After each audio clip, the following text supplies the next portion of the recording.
સાહેબના ચેસ્ટ લેવલે ઊભા છે. ચેસ્ટ પર છીએ, સ્ટ્રક્ચરના અંદર છીએ. 135 મીટર 45માં માળે 450 ફૂટે ઊભા છે. તમે નીચે મ્યુઝિયમથી આવ્યા સ્ટેચ્યુની હાઈટ ત્યાંથી ગણવામાં આવે છે, જે છે 182 મીટર 182 મીટર. 182 કેમ રાખી છે? જે ગુજરાતની જે વિધાનસભાની સીટો છે એ 182 છે, એટલે સ્ટેચ્યુની હાઈટ 182 રાખી.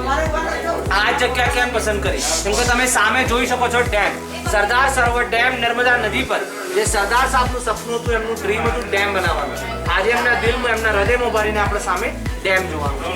આજે આખું જાળીનું પોર્શન તમને દેખાય છે, સરદાર સાહેબનું જેકેટનું પોર્શન છે. અને આ જેકેટનું બટન છે. આ ઉપર મોટું બોર્ડ દેખાય ને, થોડો અવાજ ઓછો કરશો તો એ સરદાર સાહેબનું જેકેટનું બટન છે.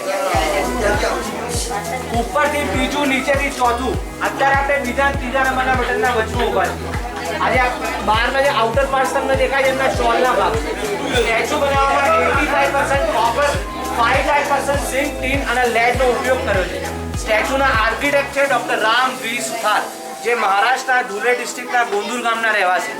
જ્યારે એમને સ્ટેચ્યુની ડિઝાઇન બનાવી ત્યારે એમની ઉંમર એજ 90 વર્ષની હતી, 90 યર્સ.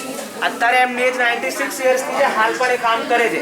સ્ટેચ્યુને બનાવવામાં લાગ્યા હતા ખાલી 46 મહિના. આનું કન્સ્ટ્રક્શન કર્યું છે L&T, લાર્સન એન્ડ ટુબ્રો કંપનીએ.